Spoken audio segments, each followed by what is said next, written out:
Hi there. Welcome to Night Scares Begins. Before we start tonight's story, I want you to tell me where are you watching from and what time is it right now?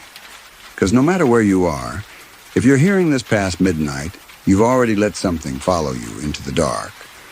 Also, don't forget to like, comment, and subscribe if you enjoy tonight's stories. Now, dim the light, pull up your blanket, and let's begin our evening together.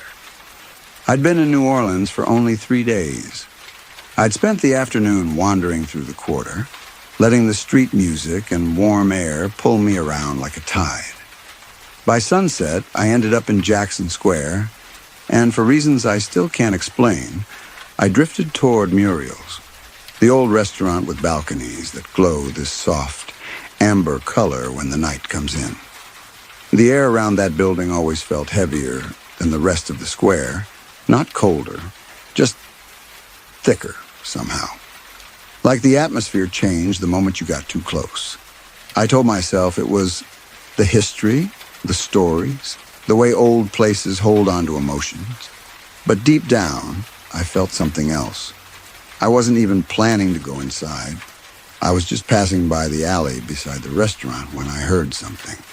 This faint shuffle on the old pavement. Not loud, not dramatic, just a slow, dragging step somewhere deeper in the passage.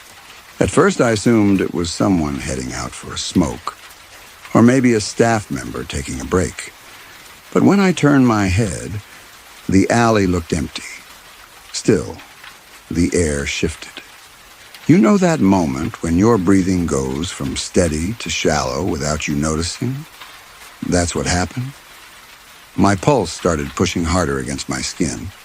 I could feel it in my wrists. I told myself to keep walking, to ignore it.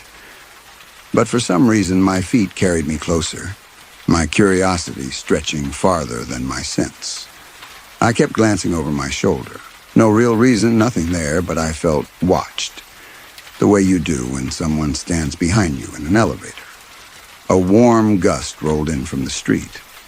But inside the alley, it stayed still, quiet. Too quiet compared to the chatter and footsteps from the square. Then I felt something shift behind me. Not a touch. More like the air stirred against my back, like someone had walked past me even though there was no one in sight. My breathing tightened.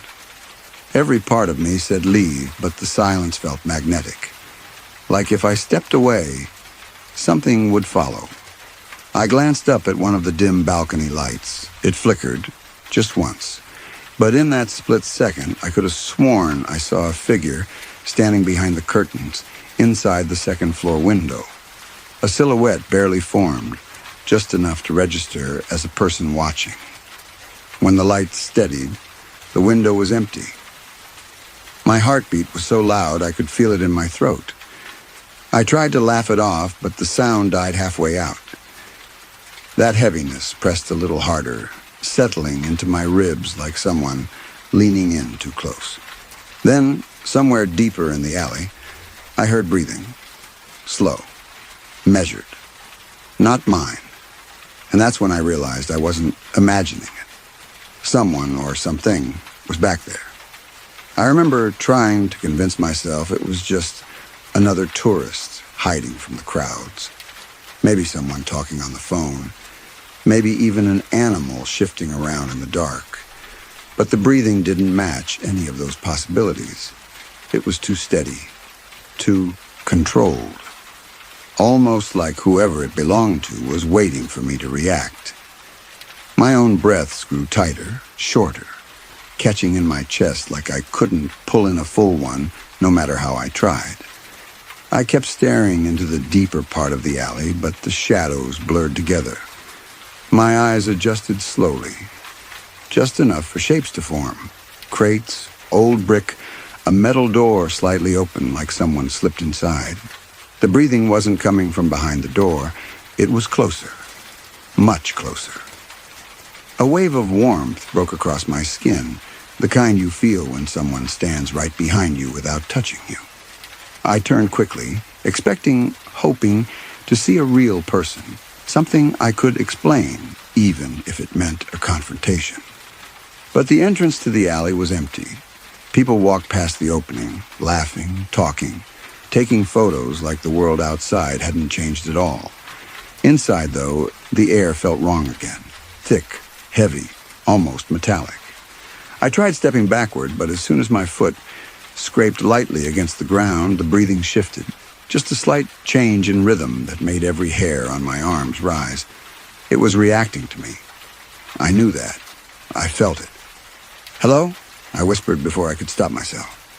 My voice sounded small, thin, like part of it got swallowed by the walls. Normally, sound carries in narrow spaces, but here it felt muted, almost absorbed. No reply. Just that steady, patient breathing. I felt this pressure settle in my stomach, a slow churn like my body knew something my mind refused to accept. My heartbeat pounded so hard it almost hurt, each pulse pushing up into my throat, making it difficult to swallow. I thought leaving would solve it. I stepped toward the opening of the alley, telling myself all I had to do was get back into the crowd. Back into the lights, the noise, the normal world. But after only a few steps, I felt like I was moving through water. Every part of me was tense, bracing, as if something behind me was following that movement with its own. Then I heard the floorboards above me shift, the faintest creak, like someone was pacing slowly across the second-floor room of the restaurant. I looked up. The balcony light flickered again, and for a split second, I saw the same silhouette behind the curtains, closer this time. When the light steadied, nothing was there. A cold rush spread through my chest so fast it felt like my lungs drew in ice instead of air. I couldn't tell if I was dizzy or if the alley itself was subtly tilting, pulling me deeper instead of letting me escape. Somewhere in the shadows, the breathing stopped. Not gradually, just gone. That should have calmed me, but the silence felt worse. Like whatever was there had decided to change its approach. I took one final step toward the street, one step away from the dark behind me. And that's when something brushed the edge of my shirt. Light, almost accidental, but unmistakably real. I didn't turn. I couldn't. My legs locked. My breath froze. Because whatever touched me, it felt like fingers. I don't remember making the decision to run. My body just reacted on its own, like survival finally snapped into place. I stumbled out of the alley and into the square so fast a couple of tourists stepped out of my way. The moment I crossed into the open air, the heaviness lifted. Not slowly, but instantly, like a weight had slipped off my shoulders. But even in the noise of the crowd, my chest stayed tight. My heartbeat wouldn't slow. My hands were shaking so badly I had to shove them into my pockets to hide it. I kept glancing back at the mouth of the alley, half expecting someone to step out after me. No one did. The doorway remained empty, the shadows still, almost too still, like they were waiting for me to look away. The balcony lights above Muriel's glowed softly, warm and inviting, completely at odds with what I had just experienced. I tried to tell myself it was stress or imagination or the atmosphere of the quarter getting into my head, but something kept tugging at me, a strange pull I couldn't name. It wasn't curiosity. It was more like unfinished business, as if turning my back completely would be a mistake. I should have walked away. I know that. Instead, I lingered at the edge of the crowd, staring at that dark passage while everyone else moved around me like I wasn't even there. After a minute or so, I saw something in the alley. Not movement, not a figure, just a shift in the light, a soft dimming like something stood between me and the faint reflection on the far wall.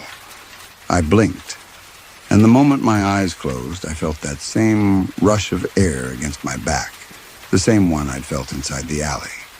I spun around, nothing was behind me, but my breathing started to spiral again, shallow and uneven, as if my body recognized something before I did. I turned back to the alley, just in time to see the curtain on the second-floor window draw inward. Not fully, just a few inches, as if someone had pinched the fabric and pulled it aside to get a better look at me. I felt every muscle in my body go rigid. My skin prickled with a cold so sharp it felt like needles. The crowd around me blurred, the sounds fading into a distant hum. Then the curtain fell back into place. My instinct told me to run. Not walk. Run. So I did. I practically shoved my way across the square, not caring who I bumped into, not looking back even once. I didn't stop until I reached my hotel, and even then I checked behind me at least 4 times before going inside. I barely slept that night.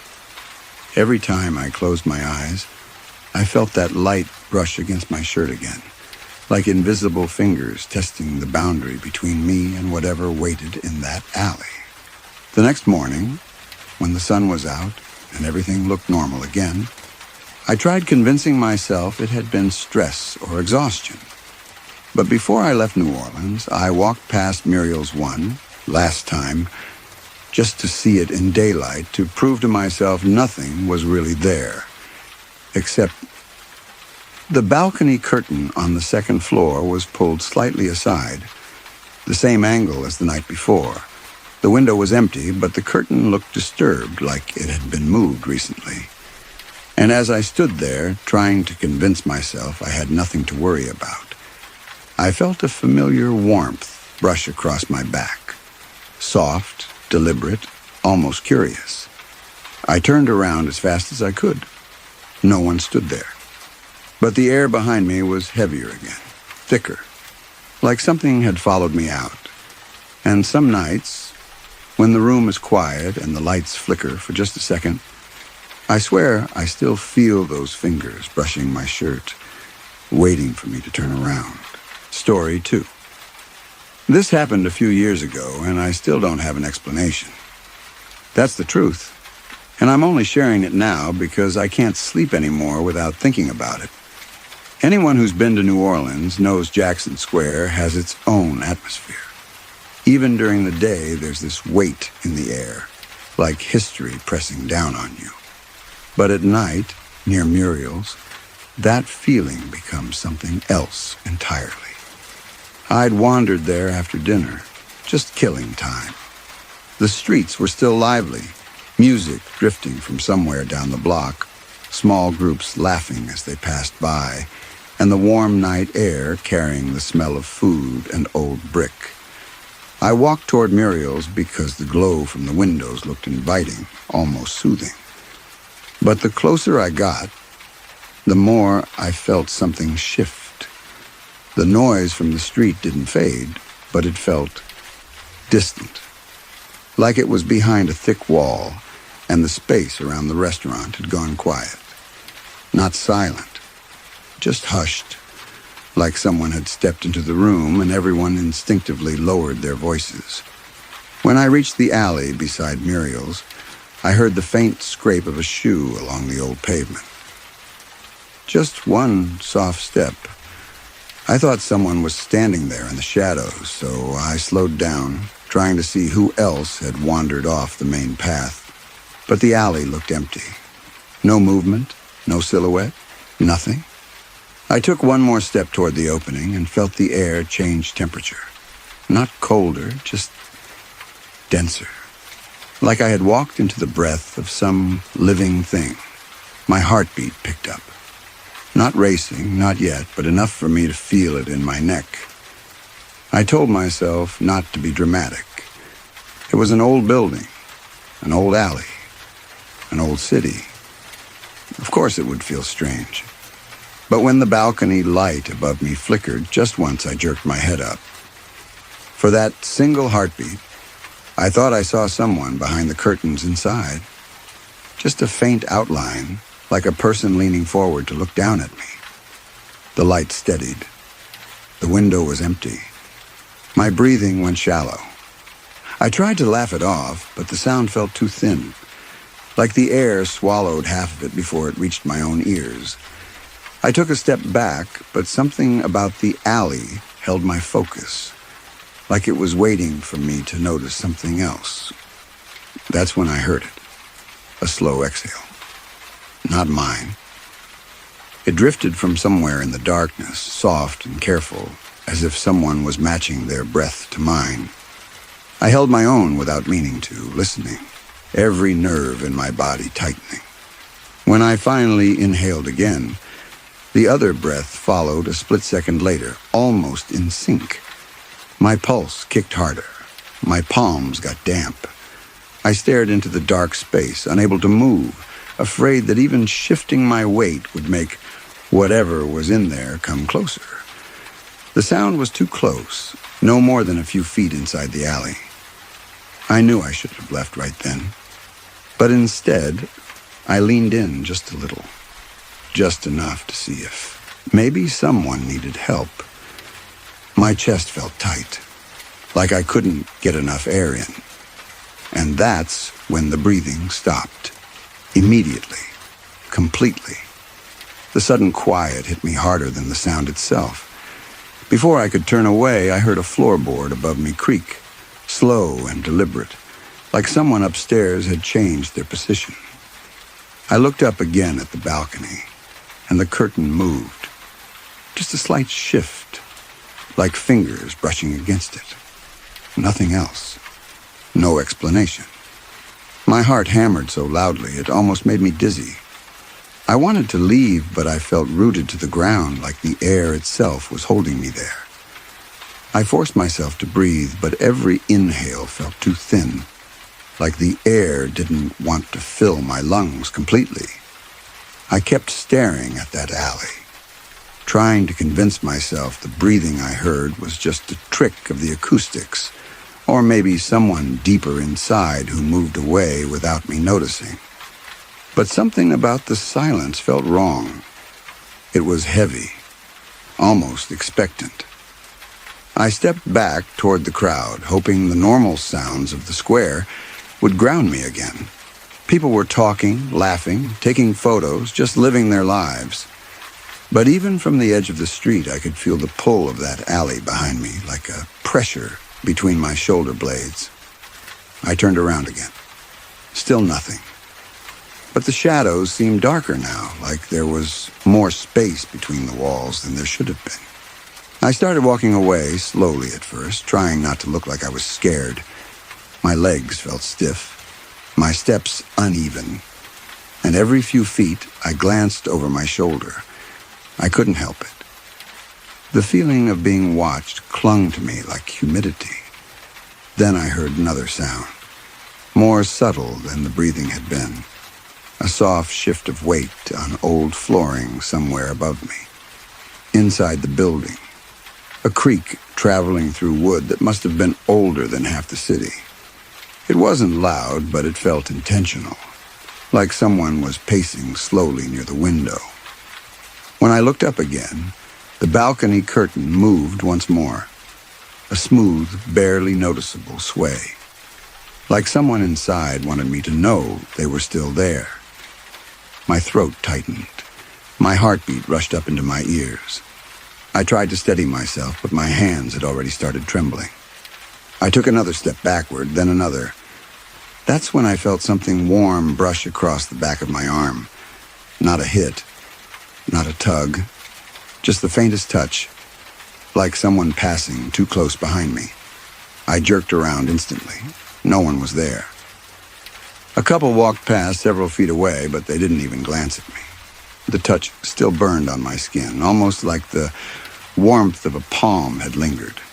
My chest pulled tight. I could hear my breathing now, shaky, uneven, too fast. I tried telling myself it was my imagination, but my body didn't believe me.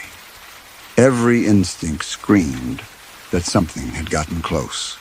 Too close. I looked back at the alley one more time.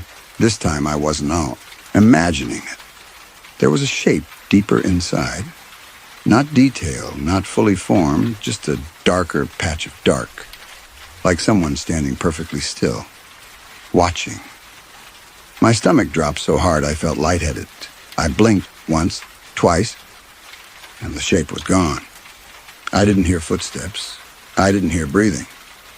The space just felt empty again. But I knew empty wasn't the right word. It felt waiting. My heartbeat was so fast it hurt. I backed away until I was fully in the crowd, but even surrounded by people, the sense of being followed stayed with me, as if the warmth that touched my arm had seeped under my skin. I should have gone straight back to my hotel. I should have left the square entirely. But something in me, fear, curiosity, I don't know, made me stay just long enough to see something I still can't explain. As I stood there, catching my breath, trying to calm my racing thoughts, the balcony light above Muriel's flickered again, a slow, unsteady dimming. And for a single heartbeat, I saw a face at the window. Not detailed, just the impression of eyes fixed directly on me. Then the light steadied. The window was empty. But the feeling of being watched didn't go away. Not even a little. I don't know how long I stood there staring at that window. My mind kept trying to make sense of what I'd seen. A reflection, a shadow, a trick of the light. But the longer I stayed, the more my body reacted in ways I couldn't rationalize. My breathing had become shallow again, my chest tight like there wasn't enough oxygen in the square. My legs felt ready to sprint, even though I wasn't sure where I'd go. People brushed past me, laughing, talking, living normal lives as if nothing strange was happening at all. And maybe that was what made everything feel worse. The contrast between the lively crowd and the oppressive stillness surrounding Muriel's. I told myself to leave. I even turned halfway around. But the second I moved, this wave of warmth pressed against my back. Not heat from the air, not the usual New Orleans humidity. This was concentrated, directed, like someone leaning in too close without touching me. I froze. My heartbeat stumbled in my chest. My breath caught. I didn't want to turn around, but every instinct in me screamed that something stood right behind me. Not a person. I could have handled a person. This felt different. Wrong. It was the same warmth I'd felt in the alley, the same presence, as if whatever had been watching me hadn't stayed in the shadows after all. When I finally forced myself to move, I didn't turn around. I stepped forward into the crowd, blending into the flow of bodies as fast as I could. My legs felt numb, like I was wading through thick water. I didn't care if I bumped into people.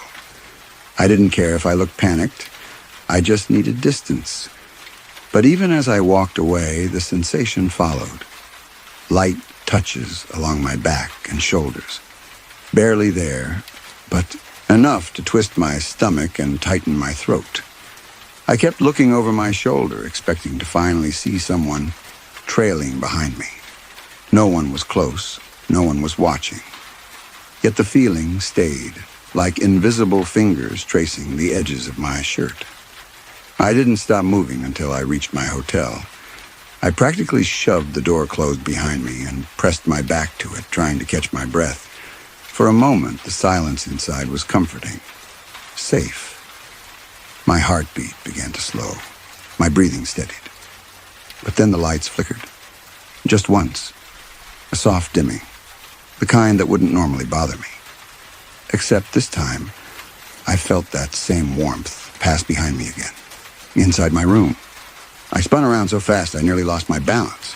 Nothing. The room was empty. Still. Too still. I didn't sleep that night. Every time I closed my eyes, I felt that faint brush against my back, like someone testing the boundary between my skin and the air. By morning, I convinced myself it had to be stress, or exhaustion, or anything else that made logical sense. But before I left New Orleans, I walked past Muriel's again. I just needed to see it in daylight, needed some kind of closure. And when I looked up, the balcony curtain was drawn aside, the same angle as the night before. As I stared at it, a soft warmth pressed against my spine. Gentle, deliberate, even though I was standing alone in the open square. I turned around immediately. No one stood there, but the air behind me felt dense again. Watching, waiting. And ever since that night, whenever I'm alone in a quiet room, whenever the light flickers for just a moment, I feel a slow, warm breath at my back, as if whatever found me behind Muriel's never really stayed in Jackson Square at all. Story 3. I know people say that about a lot of things, but I mean it in a way that still makes my stomach tighten whenever the memory surfaces. It happened during a trip to New Orleans, a solo getaway I'd planned months before. I'd been wandering around Jackson Square after dinner, letting the warm air and street music carry me along. Everything felt alive, loud, full of motion, until I got near Muriel's. The restaurant looked beautiful from the outside, glowing in this soft amber light. But something subtle changed as I approached. The sounds around me didn't disappear exactly. They just felt muted, as if someone had draped a heavy curtain over them. Even my footsteps seemed quieter. I should have kept walking, but I slowed down instead. Curiosity has always been one of my worst traits. The glow from the windows reminded me of candlelight, warm and steady, and for some reason it made me feel watched, like eyes were following me from somewhere inside. I stepped closer, and that's when I heard it. A footstep somewhere behind the building, soft, dragging slightly. At first I thought someone else was back there, maybe a worker taking a break. But the alley looked empty when I leaned my head around to check. Empty, but the air felt heavier than the rest of the square. Thicker somehow, like I had stepped into a different pocket of the night. My breathing hitched for a second, and I tried to steady it. I could hear myself inhale and exhale a little too clearly. I don't know why that bothered me so much, but it did. I glanced up at the second-floor balcony. One of the lights flickered, not wildly, just a quick dimming, and for the briefest instant I thought I saw a shape behind the curtain inside. A figure standing still, like someone watching from behind the fabric. When the light steadied, nothing was there. My pulse jumped. Not racing yet, but the kind of thump you feel in your throat, even when your face stays calm. I told myself it was a shadow, just a trick of the light. But something about the silence of that alley made the explanation feel thin. I took a half step forward, and that's when I heard something I couldn't wave off as imagination. A faint whisper, too faint to understand. Not words, just the soft suggestions of a voice. My body responded before my brain did. My shoulders tensed, my breath caught short, and my heartbeat started picking up speed in small, uncomfortable bursts. I tried to listen again, but the whisper had already faded into the thick air. The street behind me was still full of life. Tourists laughing, distant music, the murmur of conversations floating on the warm breeze, but none of it reached the alley. Not really. It was like something absorbed the noise before it could get in. I should have walked away. I should have blended back into the crowd and pretended I didn't hear anything. But instead, I stepped closer to the alley, just enough of my shadow to stretch into the darkness, and that was the moment the breathing started. Slow, steady, not in mine, coming from somewhere deeper inside. The breathing didn't sound desperate or strained. It was calm, too calm.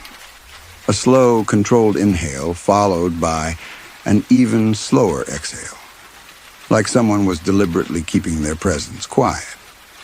The sound slid along the walls of the alley and settled low in my chest, making my heartbeat thud unevenly. For a moment, I couldn't move. My mind kept trying to place the sound, animal, person, wind, but none of those made sense. The temperature in the alley hadn't changed, but the air felt thick enough that I had to work just a little harder to breathe myself. I took one step back toward the crowd. Just one. The breathing paused.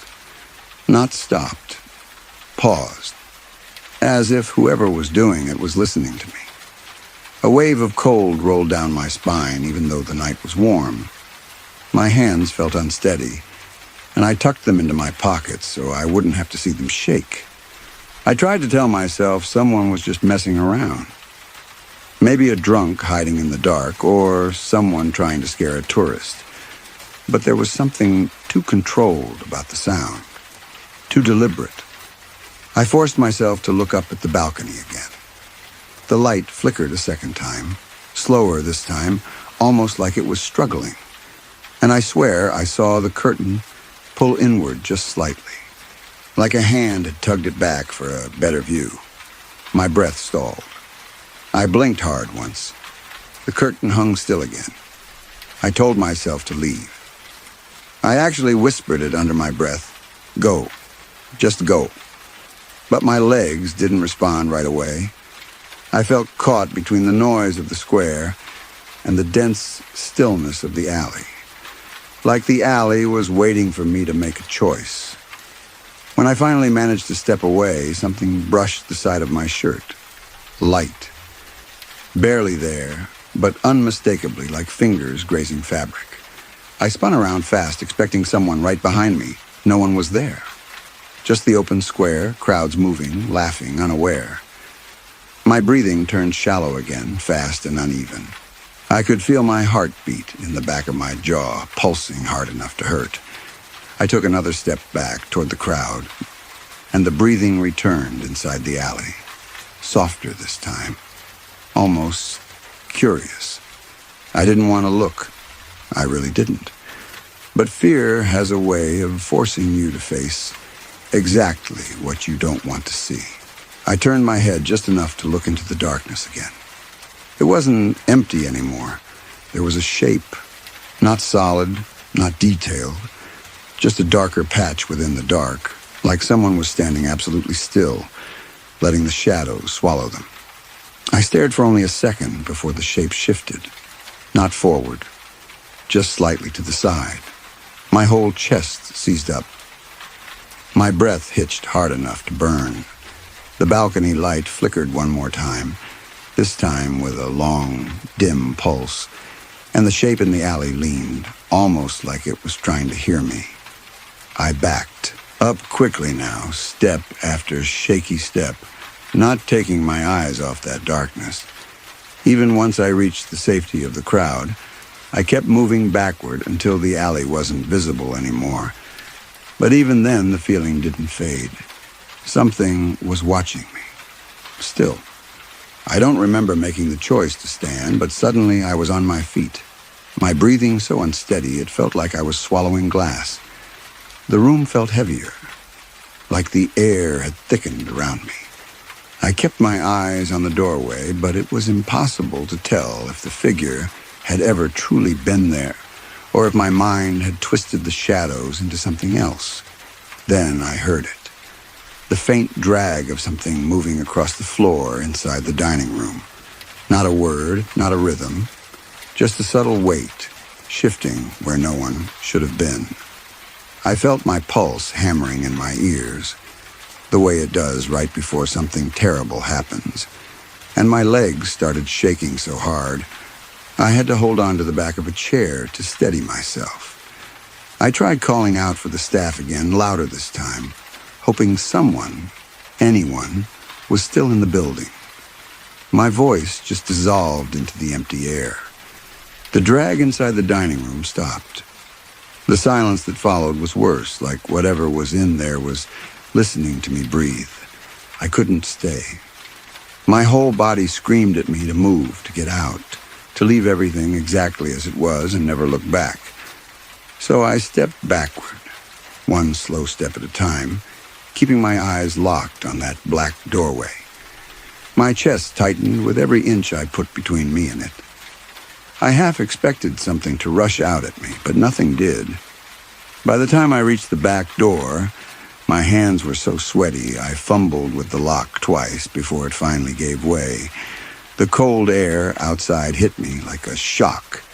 I didn't even turn off the lights. I didn't care. I just ran. I didn't stop until I reached the street. And even then, I kept glancing behind me, convinced I'd see someone following. Or something. Jackson Square looked normal again, all the lights, the sounds of distant music, tourists laughing a block away. But I felt like I had crossed some invisible line and couldn't go back to not knowing what lived in the dark corners of that place.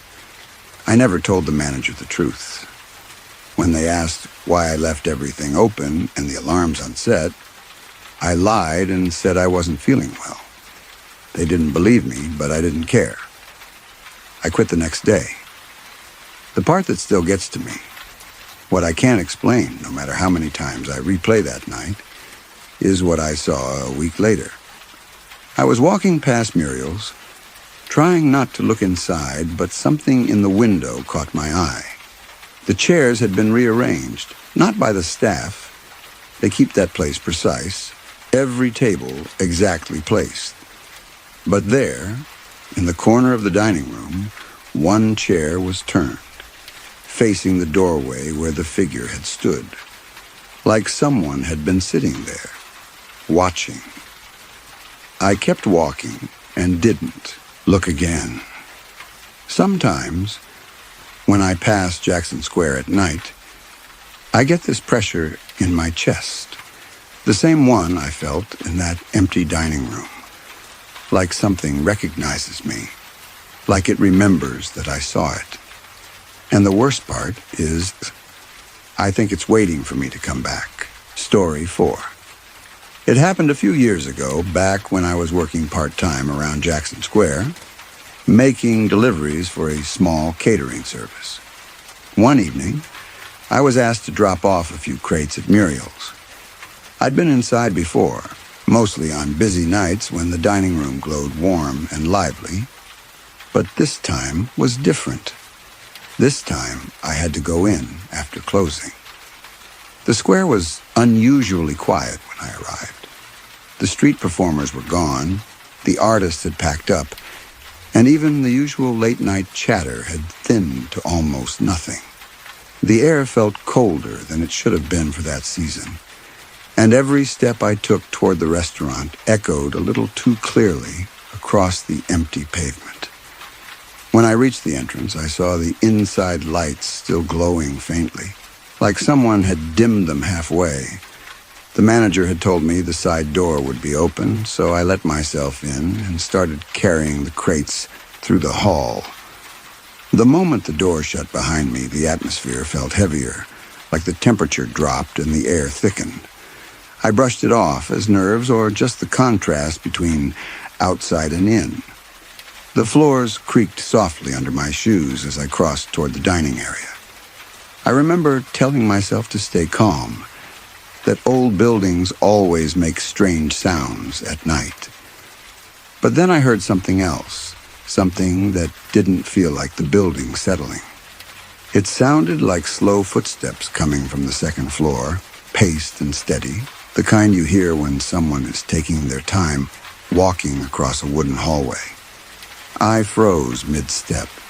My breath caught somewhere between my chest and throat. I strained to listen again, telling myself it was just a worker finishing up. But the footsteps faded, replaced by a faint, rhythmic breathing drifting down the staircase. Not loud, but unmistakable. Calm, controlled, like someone who knew I was there. My heart started pounding hard enough that I could feel it pulsing in my fingertips. I tried to call out a casual hello, hoping for a human voice to answer, but the sound came out weak and thin. Nothing responded. The breathing stopped, and somehow that made everything worse. I forced myself to keep working, hauling each crate inside and setting them near the service counter. I focused on the simple things, the weight in my hands, the scrape of the box against the floor, anything to ignore the cold prickle crawling up my spine. But the deeper I walked into the restaurant, the more I felt watched. Not from one direction, but from different corners of the room, like the air itself was paying attention. Every time I glanced over my shoulder, the shadows seemed to shift, like they were adjusting around me. When I finished the last delivery, I reached for the light switch. My hand hovered there for a second as I realized something unsettling. The faint glow in the dining room wasn't coming from the overhead lights anymore. It seemed to be coming from deeper inside, like the chandeliers had dimmed on their own, and another softer light was breathing through the space. My chest tightened. My breathing turned shallow. Some instinct I couldn't explain told me to leave. Quietly, carefully, without looking back too fast. When I finally stepped into the hallway again, the air behind me felt tense, like someone was standing inches away from my back. I moved down the hallway slowly, keeping my steps as steady as I could manage. My pulse was racing, but I tried to make my breathing quiet, as if whatever was behind me might react if I sounded too panicked. The silence inside Muriel's felt unnatural, dense, like it was pressing against my ears. I kept telling myself it was just an old building settling for the night, but the part of me that listens to instincts wasn't buying that. Halfway to the exit, I heard floors creaking again. Not behind me now, above me. Long, measured steps, almost gliding rather than walking. The sound moved across the ceiling from one side of the hallway to the other, following the same pace I was moving. I stopped, and the steps stopped. I took another few slow steps, and they moved in sync, like whatever was up there was tracking my position. My throat went dry. I wanted to run, but every muscle in my legs felt locked, like sudden movement would draw attention in a way I didn't want. I kept going, trying to focus on the dim light spilling in through the glass at the far end of the hallway. It was the only thing that felt alive in the whole place. When I reached the front area, I noticed something different. A chair near one of the round tables had shifted. I had walked past this area earlier. Every chair was neatly aligned, pushed in the same way they always were after closing, but now one was angled outward, as if someone had been sitting there recently, or had just stood up. I swallowed hard and stepped around it, refusing to look too closely. The air felt warmer there, like someone had been occupying that space moments before. My hands trembled as I reached for the front door, wanting nothing more than to breathe the night air outside. Before I touched the handle, a faint whisper drifted from behind me. It wasn't clear enough to understand, but it was soft and low, like someone speaking right into the back of my neck. Every hair on my arms rose. I didn't turn. I couldn't. I knew if I looked, I'd see something I wasn't meant to see. I pushed the door open and practically stumbled onto the sidewalk. The night outside felt different the moment I stepped into it. Brighter, lighter, almost like the city had been holding its breath while I was inside and was finally exhaling. I made it halfway across Jackson Square before I realized I wasn't alone. Somewhere behind me, several paces back, was the faint sound of footsteps trailing mine. Slow, unhurried, matching my direction perfectly. I tried speeding up, and the steps kept the same pace. I slowed down, pretending to check my phone, and the sound eased too. I didn't want to look, but my curiosity won out for a second. I turned just enough to glance over my shoulder. No one was there. The square was empty, but the footsteps kept moving.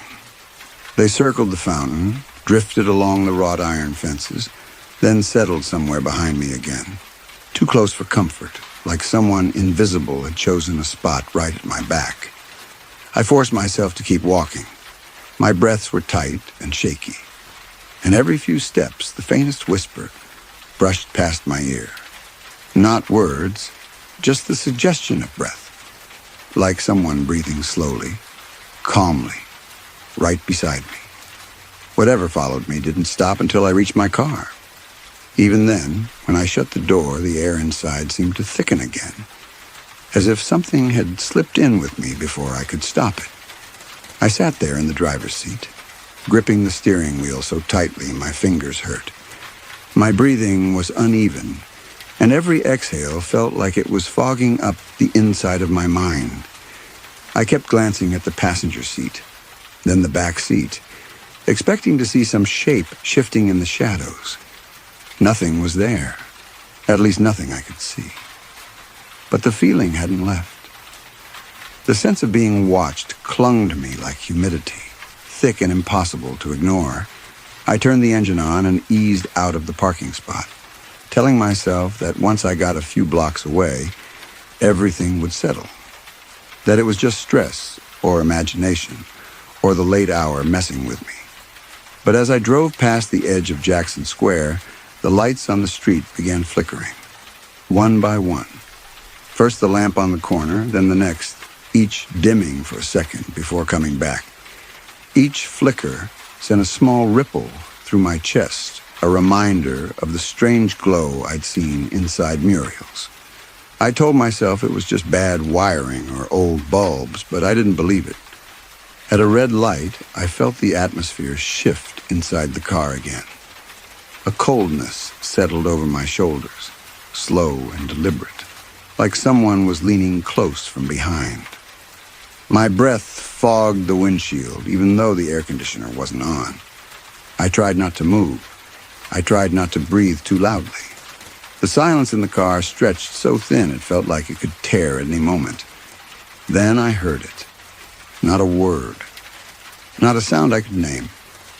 Just a faint exhale beside my ear, too close to be anything normal. My heart slammed hard against my ribs, and I lurched forward, nearly running the red light. When I looked in the rearview mirror, the back seat was empty, completely empty, but the cold sensation didn't fade. If anything, it pressed in closer.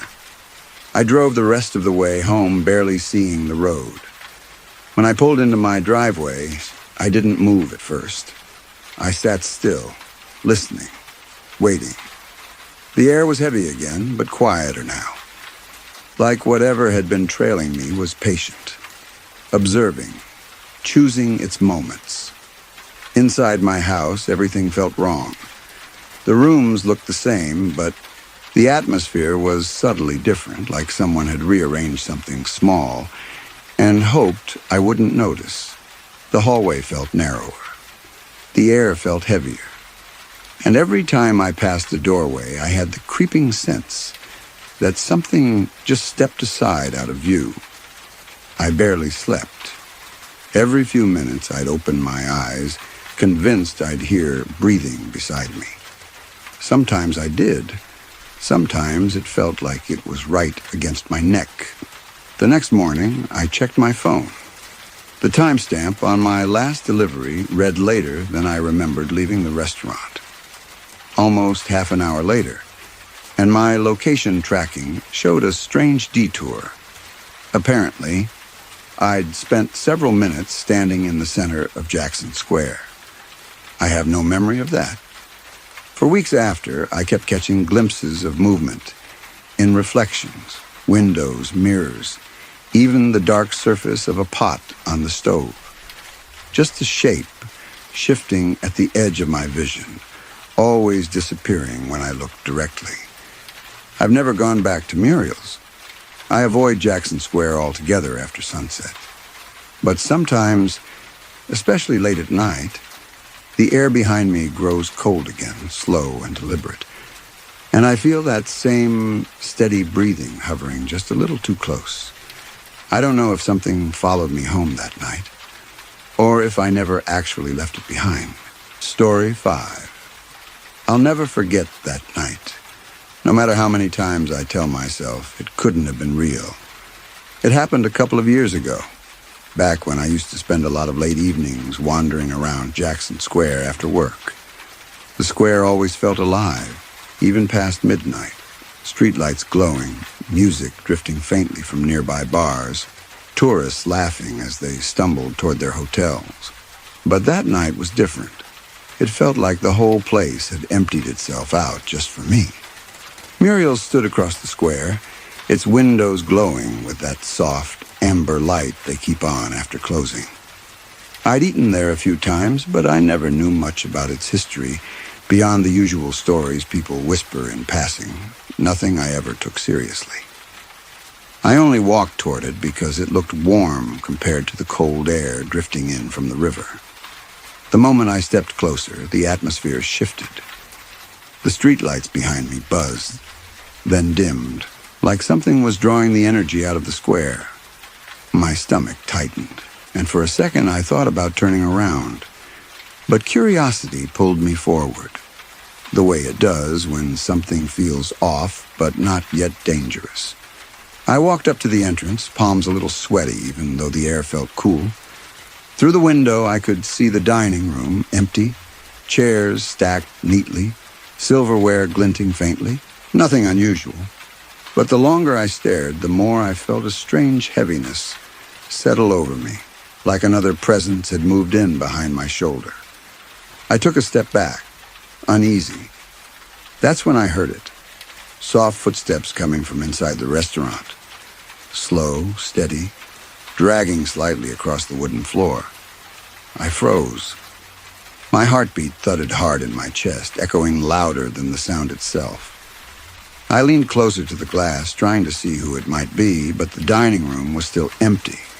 The footsteps continued, circling the tables, moving closer to the entrance. My breathing turned shallow. I felt the urge to run, but my body wouldn't move.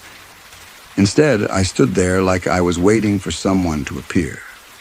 For a moment, the steps stopped completely. The silence pressed against my ears so hard it almost hurt. Then a faint whisper floated through the doorway frame. Not words, just a soft exhale. Almost like someone shifting their weight or brushing past a chair. My chest tightened. I took one slow step backward, my pulse racing so fast it made my vision blur. I told myself it was a worker closing up, that I was overthinking, but something deep in me kept insisting that wasn't it. There was a tension in the air, like anticipation or focus, that didn't feel human. I finally forced myself to turn away. But the moment I stepped back into the center of the square, I heard another sound behind me, the very soft creak of a door easing open. When I spun around, the door to Muriel's was slightly ajar, and I swear to this day, I hadn't seen a single person go in or out. I stood there for a few seconds, staring at that open door, waiting for someone, anyone, to step out and explain it. But nothing happened. No movement. No voices. Just the faint glow from inside drifting across the threshold, like it was inviting me in. My breathing grew uneven, and I could feel my heartbeat pulsing in my neck. I should have walked away. Every instinct in my body told me to. But the silence felt almost magnetic, like the place wanted me closer. Against my better judgment, I moved toward the doorway, one slow step at a time. The moment I crossed the threshold, the temperature changed. It wasn't cold exactly. It felt more like the air had thickened, like it was harder to breathe, heavier in my lungs. The door behind me didn't close, but the space suddenly felt sealed off, muffled, as if the outside sounds had been swallowed whole. I called out a soft hello, hoping for a response. My voice sounded too small in the empty room, too out of place. No one answered. The footsteps from earlier started again, but this time they were upstairs. Slow, steady pacing across the second-floor balcony. I tilted my head up, trying to see anyone looking down, but the lighting barely reached the top level. It was just shadows shifting slightly, like movement was happening somewhere within them. As I stood there, I heard a faint creak behind me. I turned quickly, but the chairs were still lined up perfectly, untouched. My stomach twisted. It wasn't a loud sound, barely audible, but something about it made the hairs on my arm stand up. My breathing grew shallower, and I realized how hard I was trying to stay quiet, like making too much noise would draw something toward me. I stepped deeper into the dining room because, for some reason, leaving felt just as bad as staying. Shadows stretched long across the floor, almost like they were following my movements. Every time I paused, the silence wrapped around me tighter. Halfway through the room, I saw something that stopped me completely. One of the chairs that had been tucked in earlier was now angled outward, as if someone had just stood up from it. I hadn't taken my eyes off that section for more than a few seconds. There was no way I missed someone moving it. My heartbeat thudded so loud it felt like it was echoing in my ears. I backed up slowly, keeping my eyes on that chair, expecting it to slide again or shift or reveal someone sitting there that I hadn't noticed before. That's when I heard breathing. Not mine, not from upstairs, but very close, just behind me, somewhere to my right. Soft and steady, like someone standing just out of sight, too close for comfort. I didn't turn.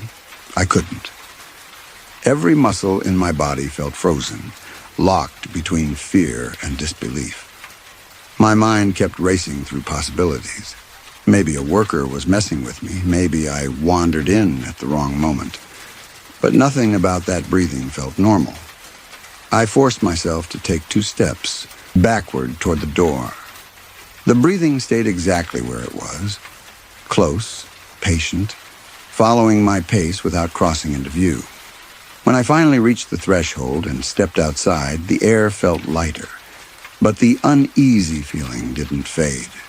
If anything, it clung to me even tighter, like something was still paying attention. As I crossed Jackson Square again, another sound followed me. Footsteps, soft and measured, trailing just a few paces behind. Every time I looked back, the square was empty. But the steps never stopped. I walked faster, trying to keep my breathing steady, but every few steps I could hear those quiet footsteps behind me. Never rushing, never slowing, just matching my pace with an eerie calm. The square was still empty. Not a single person in sight, but the sound followed as though someone invisible moved alongside me. By the time I reached the far end of Jackson Square, the air felt heavy again, like whatever had been inside Muriel's had followed me out. I crossed the street and headed toward the parking area, my palms sweating, my heartbeat pounding hard enough that it almost drowned out everything else. Almost. When I reached my car, I fumbled with the keys. The footsteps were right behind me now, close enough that I swear I could feel a faint shift in the air at my back. I didn't look. I just got the door open, slid inside, and slammed it shut. The quiet inside the car was suffocating. I held the steering wheel tightly, trying to catch my breath, but the stillness wasn't comforting.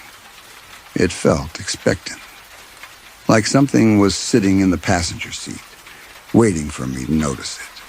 I forced myself to look. Nothing was there.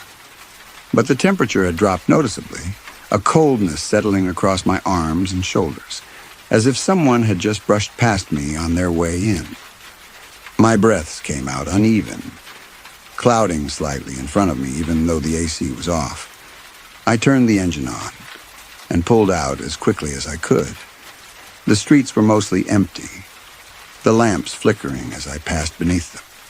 Each flicker made my chest tighten, reminding me of the dim light inside the restaurant, the shadows that seemed to shift when I wasn't looking directly at them. At a stop sign, I felt it again, breathing. Not from beside me this time, but from the back seat. Soft, steady, almost relaxed. My hands shook uncontrollably, and I didn't dare look in the rearview mirror. Some instinct deep in me whispered that if I looked, if I tried to confirm what I felt, something would change, something I couldn't take back. I kept driving, refusing to make eye contact with the mirror until I pulled into my driveway. When I finally gathered the courage to look, The back seat was empty, completely still, but the coldness in the air hadn't faded. I went inside my house and locked the door behind me. For a while, I stood in the entryway listening, waiting to hear the footsteps again, the breathing. Something, nothing, came. Eventually, I convinced myself I'd imagined it, that the tension of the night had gotten into my head. But later, when I walked past the hallway mirror, I saw something that still makes my stomach twist when I think about it. For a split second, just long enough for my eyes to register it, I saw a shape standing behind me in the reflection. Not detailed, not fully formed, just a dark outline at my shoulder, like someone tall was leaning in to watch me. By the time I turned around, the hallway was empty. I didn't sleep that night, or the night after. Even now, every so often, I feel that same cold heaviness drift up behind me when I'm alone. Sometimes in my house, sometimes in other places. Parking lots, elevators, quiet corners of restaurants. It's never loud, never obvious. Just a presence, patient and steady, like it's still following me, waiting for something. I've stopped going near Muriel's. I don't walk through Jackson Square after sunset. But the strange part is, I don't think it matters anymore.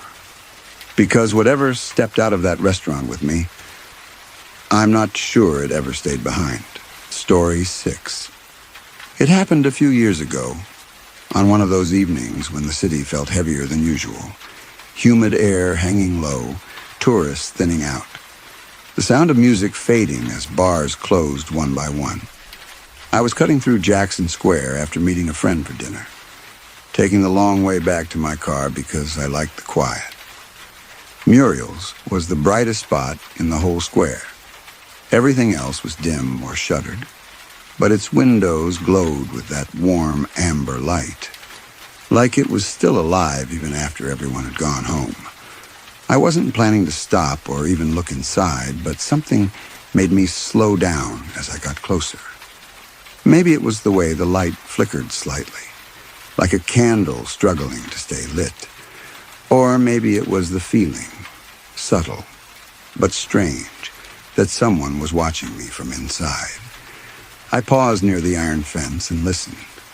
The square was so quiet I could hear distant traffic, the low rumble of a streetcar blocks away, and my own breathing. Then, underneath all of that, I heard something else. The soft creak of floorboards coming from inside Muriel's. I stared at the front windows. The dining room was empty. Tables perfectly set, chairs aligned, everything still. But the creaking continued, slow and rhythmic, like someone was pacing across the upper floor. My heartbeat picked up, thudding warm and heavy in my chest. I told myself it had to be a worker closing up, even though the place looked completely deserted. Curiosity pulled me closer. Not enough to try the door, but enough to stand near the window and listen. The creaking stopped. My breath caught. For a moment, there was nothing, just that heavy, hanging silence that makes your skin prickle. Then I heard breathing. Very faint, almost delicate, drifting from somewhere deeper inside the building. It wasn't the kind of breathing you hear from someone, asleep or tired. It was steady, intentional. Like whoever it was knew I was there and was waiting for something. My stomach tightened. I stepped back, trying not to make a sound, even though I knew no one could hear me from outside. The air felt thicker, heavier, as if something in the building had shifted its focus. I turned to walk away, but as I took my first step, a flicker of movement caught my eye inside the window. A chair had turned slightly, just an inch or two, but enough that I noticed it wasn't aligned with the others anymore. I didn't stay to analyze it. I started across the square, forcing myself not to look back, trying to breathe normally, even though my chest felt tight and my thoughts were starting to spin. Each footstep on the pavement felt louder than the last, echoing through the empty space. And then Just as I reached the center of the square, I heard it behind me. A long, slow creak, like a floorboard inside Muriel's shifting under someone's weight. Except the door had been shut the entire time. I don't know how long I stood there, staring at the empty space where the woman had been. My breathing felt too loud, echoing in my own ears as if the room had shrunk around me. I kept telling myself it was a trick of the restaurant's lighting. Muriel's is famous for its atmosphere, after all. Shadows move. People appear and disappear behind columns. Nothing unusual. That's what I kept repeating, even though the air around me didn't feel normal anymore. It felt charged, like I was standing too close to something alive that I couldn't see.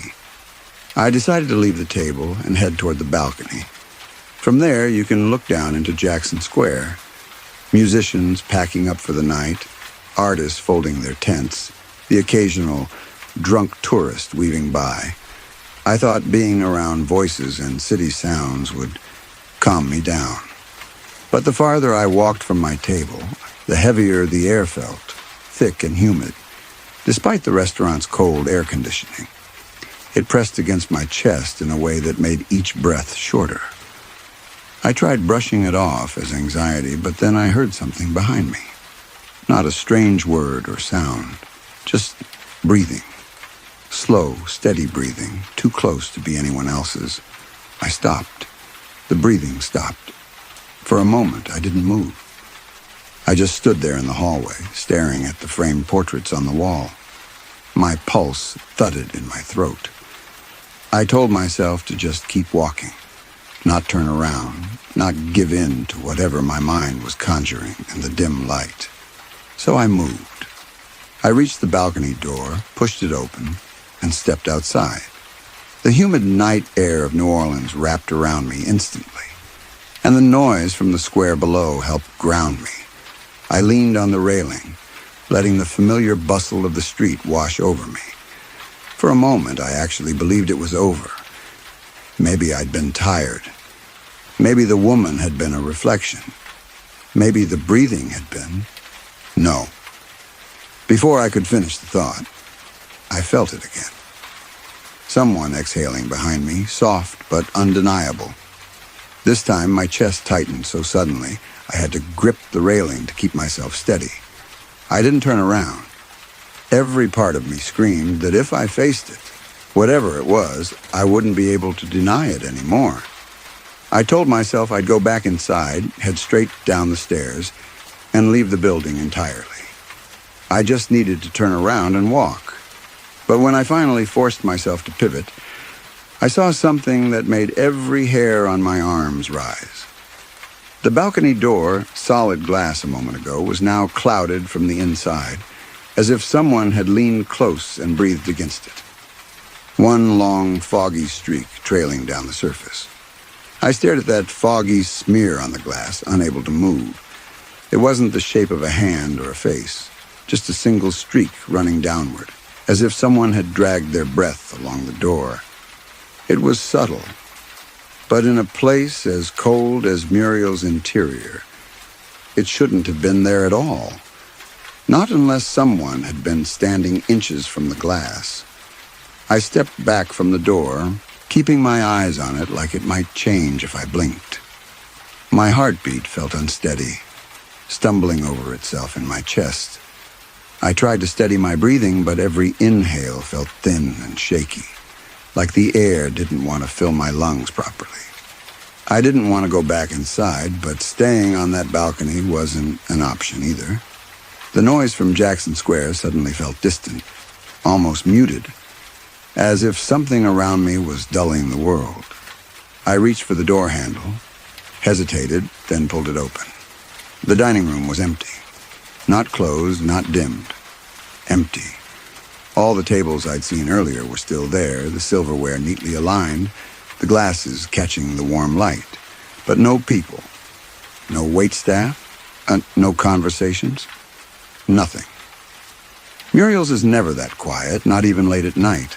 There's always at least one server passing through, the faint clatter of dishes, footsteps from the kitchen. But when I stepped inside, the silence pressed in on me from every angle. I walked slowly, my shoes brushing the floor in the softest rhythm. Every step made me more aware of how alone I was. My thoughts raced. Had everyone left early? Had something happened downstairs? Was there a reason the air still felt heavy, as if someone was following 2 paces behind? I was halfway across the room when I heard a single breath, not mine. It came from the direction of the private seance room, the one they advertise on the tour, the one locals whisper about. The door to that room was slightly open, just enough to show a sliver of the interior. A faint glow spilled out, though I knew no one had turned on a light there earlier. I froze. Part of me wanted to leave immediately, run down the stairs and out into the square. But something about that open door pulled at me. Not curiosity, definitely not bravery. Just a feeling that if I didn't look, whatever had been following me would keep following me long after I left the building. So I walked toward it. The closer I got, the colder the air became.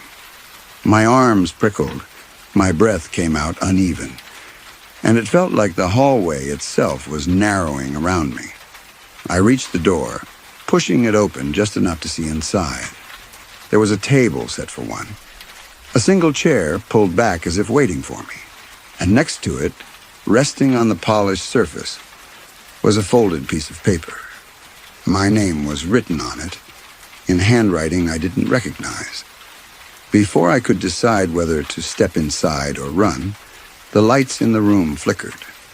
Not violently, just once, like something had passed between me and the glow. It was enough to jolt me backward, my hand slipping from the doorframe. I didn't look again.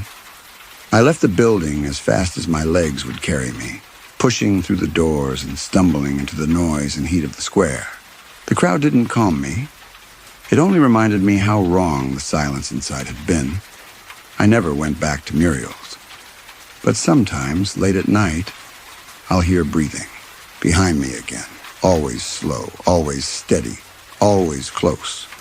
And every time, I think about that folded paper with my name on it, still waiting in that room, in that chair, like the story isn't finished yet. Maybe it isn't.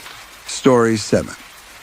I wasn't looking for anything unusual, just a quiet dinner alone at Muriel's, something I'd done more times than I can count. I liked the place because it felt warm, familiar, and always full of people. That night, though, something felt slightly off from the moment I walked through the door. It wasn't anything dramatic, just a shift in the air, like the temperature dipped a little lower than it should have. The hostess greeted me the same way she always did, but her eyes kept drifting over my shoulder toward the stairwell that led up to the seance room. I figured she'd had a long shift and didn't think much of it.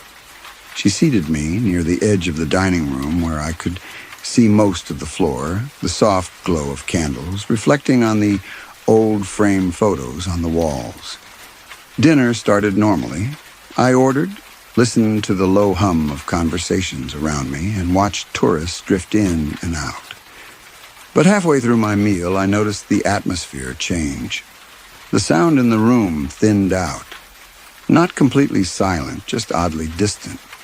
I could still hear people talking, but it sounded like they were behind a wall instead of a few tables away. I tried to shake it off. Maybe I was tired. Maybe the wine was hitting me harder than usual. But when I leaned forward to take another bite, I caught a faint shift in the floorboards beneath me. Not heavy, just a subtle creak, like someone was moving slowly somewhere nearby. I glanced around. No one was walking. All the servers were clustered near the bar, talking quietly. My heartbeat picked up, not from fear, just from that uneasy sense that you're missing something important. I tried to focus on my plate, to ignore the strange tension crawling under my skin. But then I felt something else, a soft pressure in the air behind me, almost like someone standing close enough that you can sense their presence even without hearing them. I didn't turn around at first. I told myself it was just a draft from the upstairs windows or the old building settling. But the pressure stayed, steady, unmoving, as if whoever or whatever it was didn't care whether I noticed. My breathing grew a little uneven. I forced myself to stay calm, to keep chewing, to pretend nothing was happening. But the moment I finally turned in my chair, the sensation vanished. No one was behind me. Just the empty corner of the dining room, lit by a dim overhead light that flickered for a split second before steadying again. That flicker got under my skin. It wasn't dramatic, but it felt intentional somehow, like a silent signal meant only for me. I didn't finish my meal. I paid quickly, telling myself I was overthinking everything. Before I left, though, one of the servers approached me quietly and said, almost too softly to hear, "If you're heading upstairs, just be careful tonight." I told him I wasn't going upstairs. He just nodded, but his eyes lingered on me with a strange, almost guilty expression. I should have gone home. I should have walked straight out into the square and joined the crowds outside. But instead, I found myself drifting toward the staircase, driven by a curiosity I couldn't explain. And that was the biggest mistake I made that night. I don't know why I kept going. Maybe it was the wine, maybe it was the strange tension hanging in the air, or maybe it was the server's warning that pushed me forward instead of stopping me. Whatever the reason, I climbed the stairs slowly, one hand on the railing, listening to the way each step let out a low creak beneath my weight. It sounded almost rhythmic, steady enough that it blended with my breathing. When I reached the top, the hallway was dimmer than I remembered. Muriel's usually kept it warmly lit, almost welcoming. But that night, only a few wall sconces were on. Their light stretched thin across the red walls. Shadows gathered in the corners, layered and uneven, like they shifted every time I blinked. I moved past the framed photos lining the hallway, each one showing people dressed in old-fashioned clothing, horses in the background, street scenes from another time. Their eyes seemed to follow me in that subtle way old portraits often do.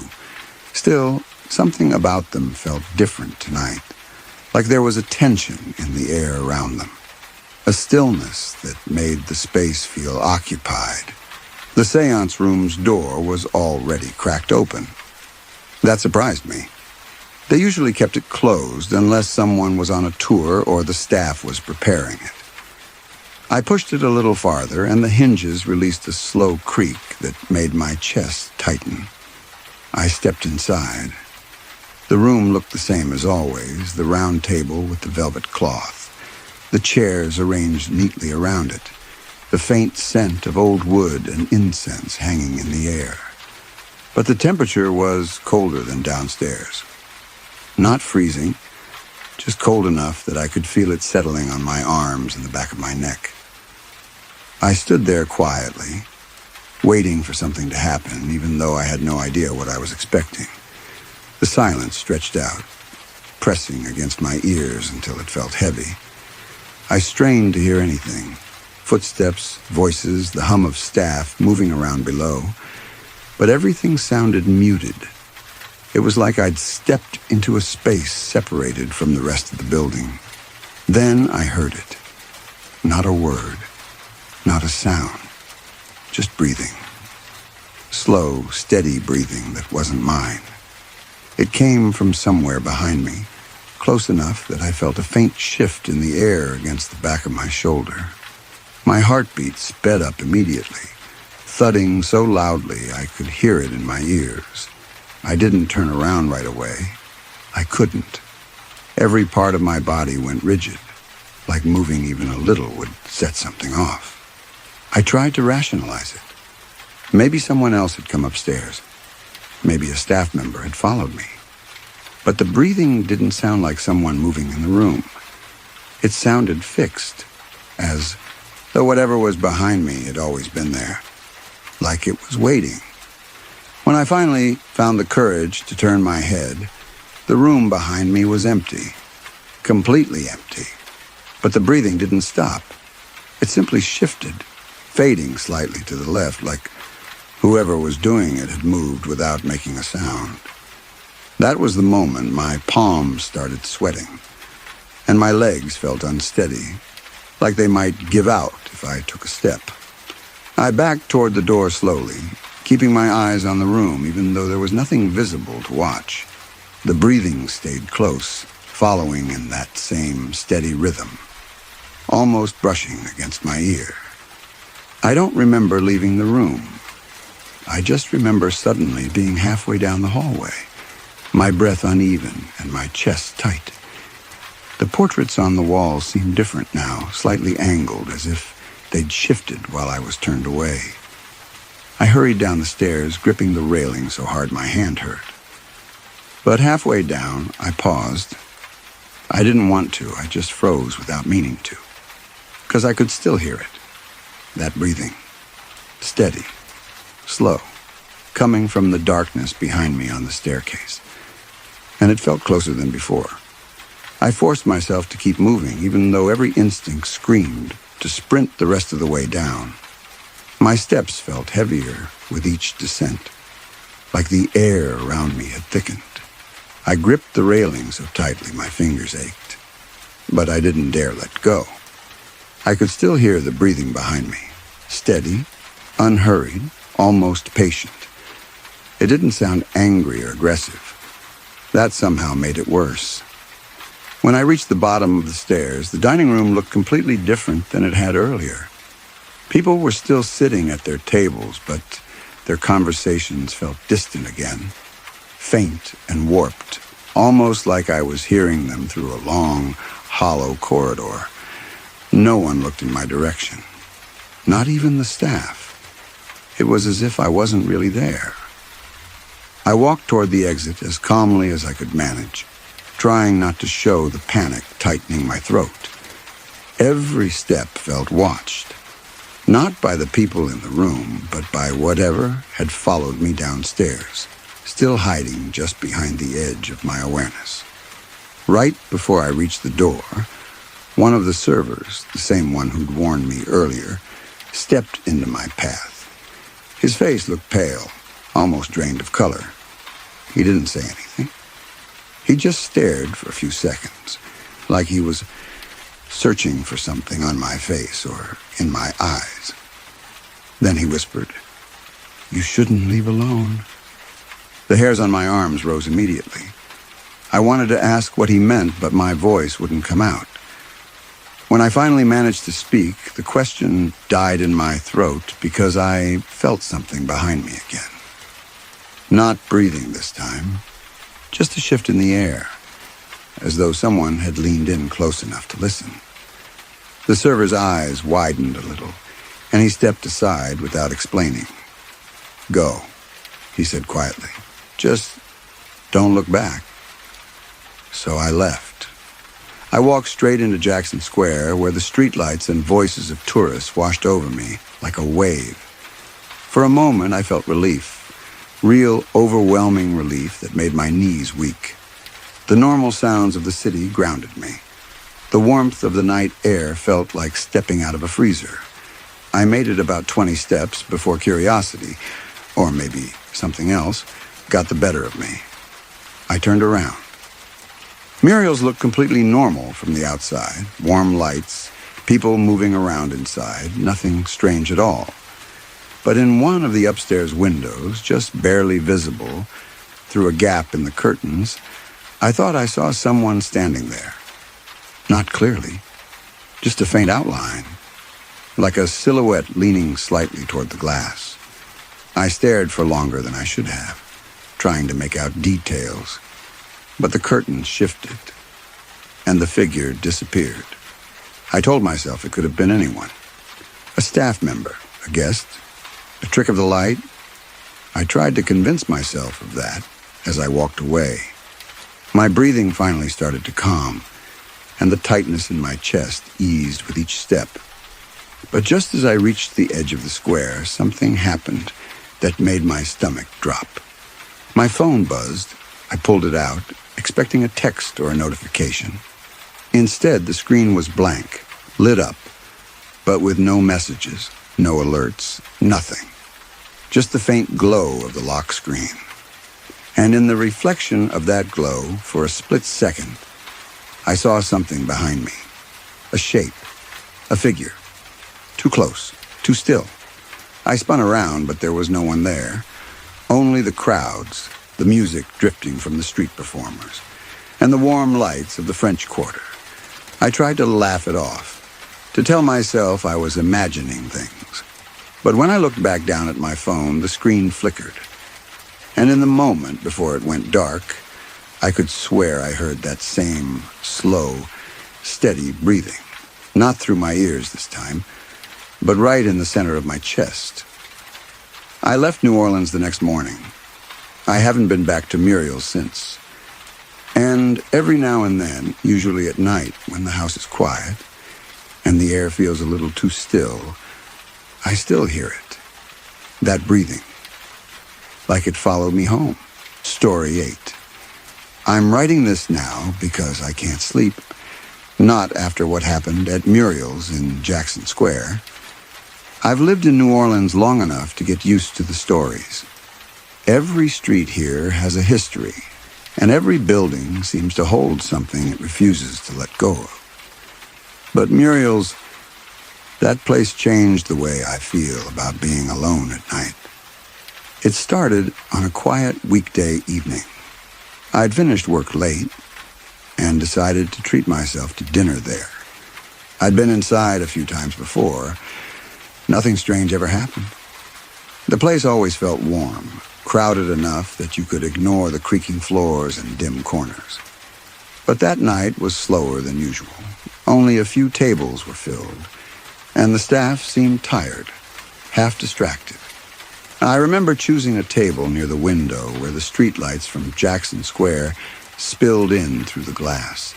The light flickered on and off like the bulb outside was struggling.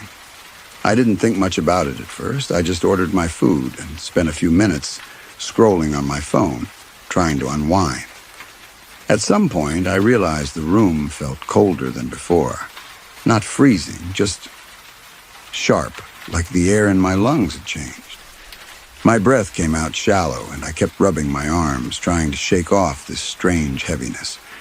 I told myself the AC was probably acting up, but then I heard something. Footsteps on the upper floor. Slow, dragging ones. I could feel them through the floorboards, almost like the building was breathing with each step. I looked up automatically, expecting to see someone on the staircase, but there was no one. The sound kept going, steady and unhurried, as if whoever or whatever was pacing had all the time in the world. A server passed by, and I asked if someone was upstairs. She paused for a second, staring a little too long before saying, "Just storage up there." Then she walked off quickly. I tried to brush it off, but it stuck with me. My pulse picked up, just enough for me to feel it in my ears. I tried to refocus on my meal once it arrived, but the atmosphere didn't let me. Every few minutes, I'd catch a faint whisper, soft like someone speaking behind a wall. I kept glancing around, but no one else reacted. It was like I was the only one who could hear it.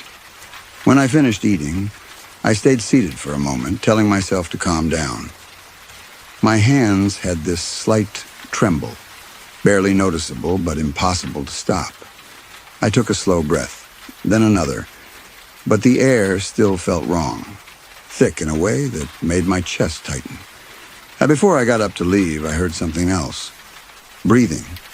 Not mine, not close, but close enough that it felt intentional, like it wanted me to notice. A long inhale, soft but deliberate. My heart dropped into my stomach, and I couldn't move for a few seconds. It felt like someone was standing just out of sight, watching. I finally forced myself to stand.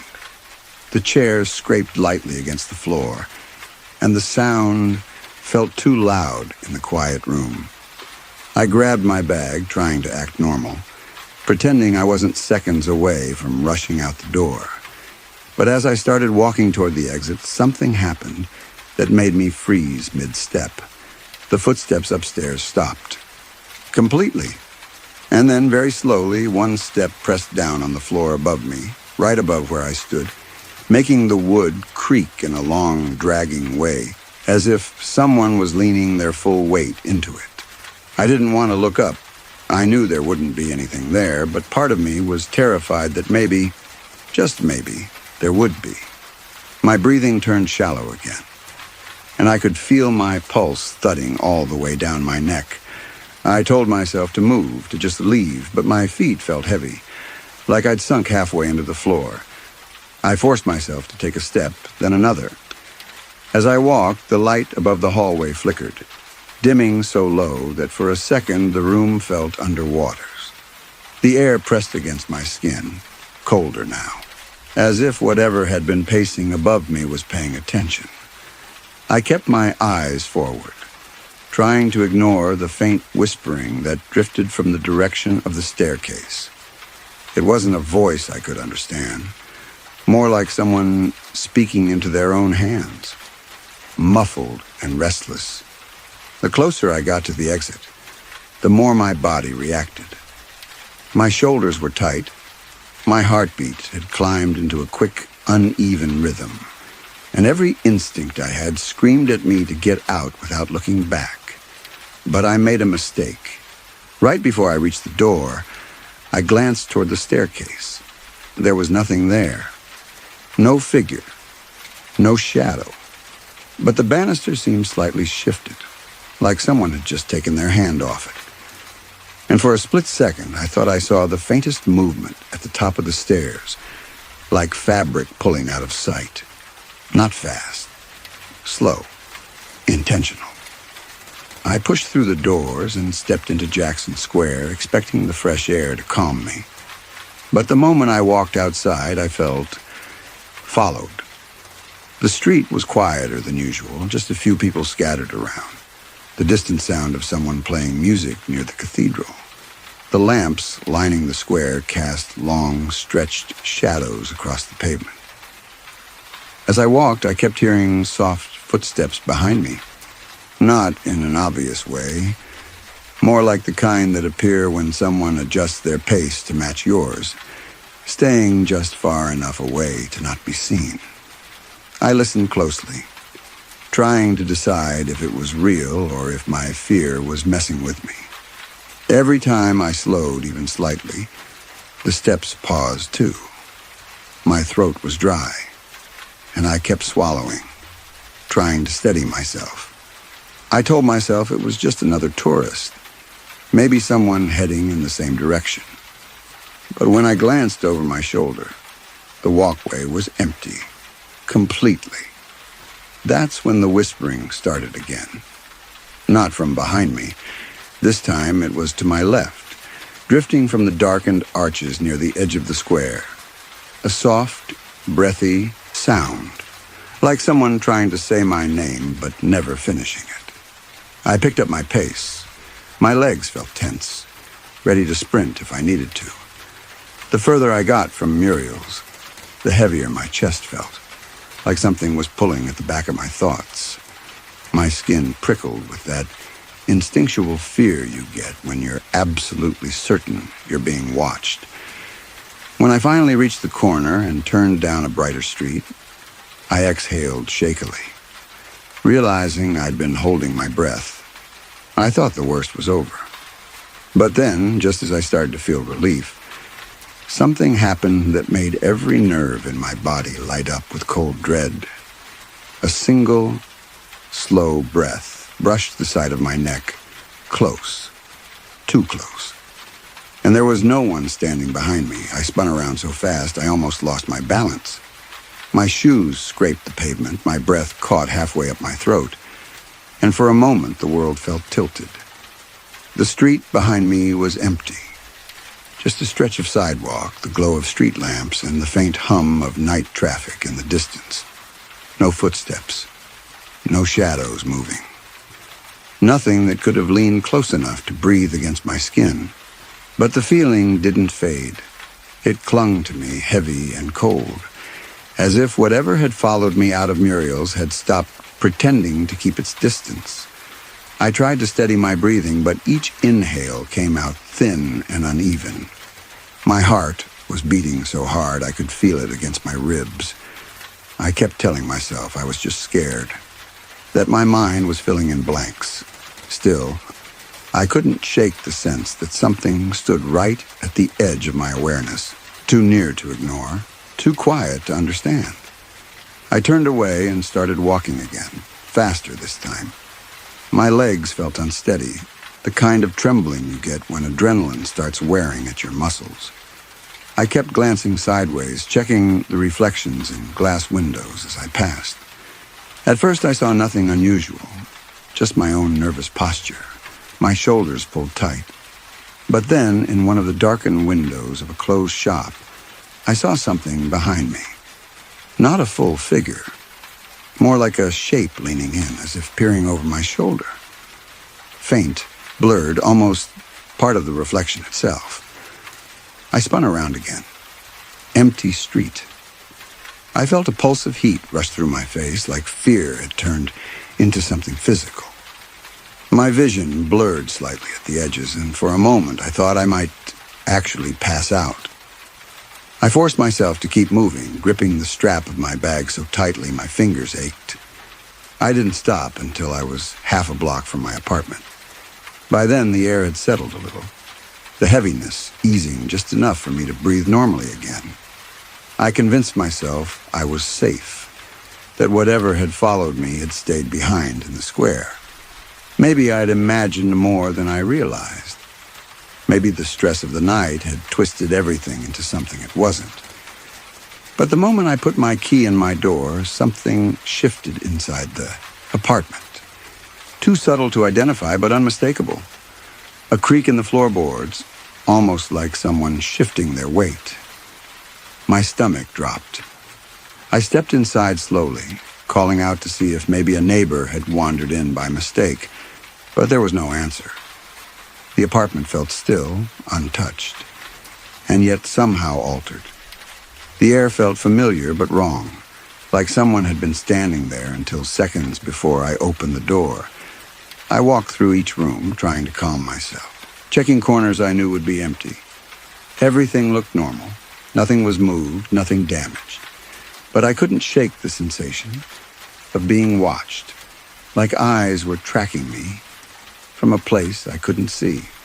When I finally made it to my bedroom, I sat on the edge of the bed, trying to slow my heartbeat. For a moment, I almost convinced myself I'd let fear ruin my night. I almost believed it. Then the floorboard behind me creaked, the same slow, dragging shift I'd heard above me in Muriel's. I didn't turn around, I couldn't. But I felt it, the air pulling inward just slightly, the way it does when someone leans close. A breath, barely there, hovering at the back of my neck. And now, even as I write this, I keep feeling the same presence standing just behind me. It hasn't made a sound in minutes. It just waits. Quiet, patient, like it followed me home and hasn't decided what to do next. I haven't turned around since. I'm scared that if I do, something else will be looking back. Story 9. I don't usually tell this story because every time I think about it, my chest gets tight and I feel that same cold pressure on my spine. But it happened. And lately, it's been getting harder to sleep, so maybe writing it out will help. This was about 3 months ago. I'd gone to Muriel's for a late dinner after wandering around Jackson Square. I love the area at night, the warm glow from the street lamps, the sound of musicians packing up, that strange mix of peace and history that settles over the place. It never felt threatening to me before, just old. Muriel's wasn't crowded that night. A few couples were still finishing their meals, and one group laughed quietly in the corner. The usual chatter and clinking glasses were there, but softer than normal, almost muted. I remember thinking the whole building felt tired, like it had exhaled and hadn't quite inhaled yet. I took a table along the wall where I could see the hallway that leads upstairs. The light across from me flickered every few seconds, just slightly, like someone brushing a finger over the switch. I tried not to stare at it, but it kept pulling my attention. While I waited for my food, I heard faint footsteps above me. Slow ones, the kind that make old wooden floors creak in long stretches. At first I assumed a staff member was moving something around up there, but the steps didn't sound purposeful. They drifted back and forth, pausing in odd places, like someone was pacing without knowing where they wanted to go. I felt my breathing shift a little, still steady but deeper, like my body was already reacting before my mind caught up. I focused on the chatter of the other tables, trying to ground myself with normal sounds, but the footsteps kept slipping in between them, always just quiet enough to question. There was a moment, maybe a full minute, when the steps stopped completely. The silence felt heavier than before, settling over the room in a way that made my pulse tick upward. I tried to tell myself I was imagining things. I'm good at that. Convincing myself the weird feeling in my stomach is nothing. Then I heard something else, a whisper, soft, thin, like someone standing at the top of the stairs speaking toward the floor. I couldn't understand a single word, but my skin reacted instantly. Goosebumps climbing up my arms, a cold prickling along my neck. I leaned back in my chair, trying to look casual while scanning the room. No one else seemed to notice anything. A server walked past with a tray, and the whispering faded just enough to make me question if I had heard it at all. My food helped distract me for a little while. When you're focused on cutting into something warm and familiar, it's easy to forget that your senses were warning you a few minutes earlier. But the peace didn't last long. As I was finishing, I felt a shift in the air around me, like someone had walked up behind my chair. Not a breeze, not a draft, just the sensation of a presence increasing. My heartbeat sped up immediately. My hand tightened around my fork before I even realized it. I didn't want to turn around. I don't know why. It made no sense. But in that moment, the idea of looking felt worse than the idea of ignoring it. So I sat there, breathing slowly, staring at my plate while my pulse thudded in my ears. Then, from somewhere above me, a single long creak traveled across the ceiling. The kind of sound wood makes when weight shifts slowly and deliberately. And it stopped directly above where I was sitting. I froze. My fork hovered halfway to the plate, and for a moment I couldn't even swallow. The creak above me felt intentional, like something had moved right into position and settled its weight directly overhead. My breathing thinned out, each inhale shallow and shaky, and I could feel my heartbeat climb into my throat. I finally convinced myself to stand, trying to move casually, even though my legs felt stiff. The room looked completely normal. No one seemed bothered. No one was looking around like I was. I felt ridiculous, but the tension in my shoulders wouldn't let go.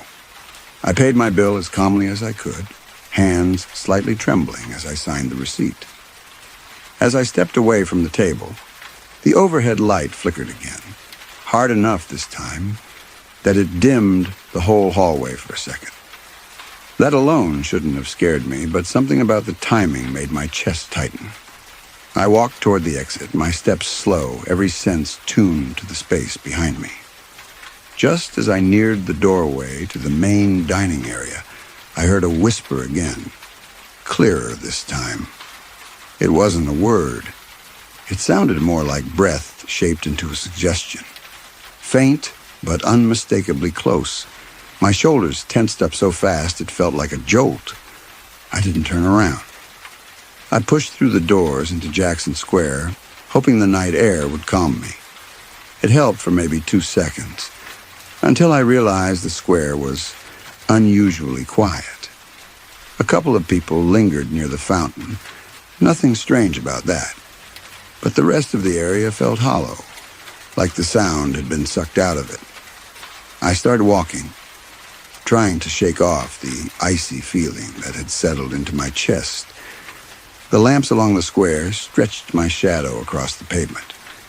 I kept telling myself I was fine, that leaving the restaurant should have been the end of it. But after a few steps, I heard something behind me. Footsteps. Slow, steady, matching my pace, but just far enough back that I couldn't see anyone without turning. I tried to rationalize it. Someone else heading home. Someone taking a similar route. But every time I slowed, the steps slowed too. Every time I sped up, they kept right behind me. My breathing grew uneven again, and I could feel the tension spreading across my ribs like a band tightening. I looked over my shoulder once, quickly. No one. Just the empty walkway and the glow from the lamps. I kept walking, faster now. The footsteps stopped altogether, but the silence felt worse. I could hear my own breathing louder than before, harsher, like fear was scraping at the inside of my lungs. I didn't want to run, but every part of me was begging to get somewhere brighter, somewhere less open. When I reached the edge of the square, I hesitated. Something about the air shifted again, subtle but familiar. A slight pressure behind me, like someone leaning in from just outside my peripheral vision. My skin prickled instantly, and my heartbeat hammered against my chest so hard it felt like it was shaking me from the inside. I wanted to tell myself I was imagining everything, that it was just leftover nerves from the restaurant. Then a breath, warm, slow, deliberate, moved against the back of my neck. And there was no one there. I spun around so fast my vision blurred for a second, my shoes scraping against the pavement. Nothing. Absolutely nothing behind me. Just the open square, the quiet buildings, and the faint hum of nightlife bleeding in from the next street over. But the feeling, that cold, focused pressure, didn't leave. It clung to me like a hand resting between my shoulders. My breathing was uneven now, each inhale shaky, each exhale too quick. I tried to ground myself, staring at the street lamp ahead of me, focusing on the way the light spread across the pavement. I told myself to keep walking, not to give whatever this was the reaction it seemed to want. I made myself move. My legs felt unsteady, but they carried me down the street toward a home. I kept glancing into windows as I passed, using the reflections to check behind me without turning my head. Most of the time, I saw nothing but my own tense posture, until one window showed something different. In the reflection of a darkened shop front, just for a second, I saw a shape leaning in behind me. Not clearly, more like a blur of someone standing too close, shoulders slightly hunched, head tilted as if listening. It vanished the moment I blinked, but my whole body reacted. My breath caught so sharply it hurt, and I stumbled forward a step. I didn't look back. I couldn't. My heartbeat was pounding so hard it felt like it was shaking my chest. I tried to talk myself down, whispering small reassurances under my breath, but even my own voice sounded thin and scared. When I reached my apartment building, I paused at the entrance, trying to calm myself enough to think clearly. The air around me felt still, finally still. For the first time since leaving Muriel's, I didn't feel followed.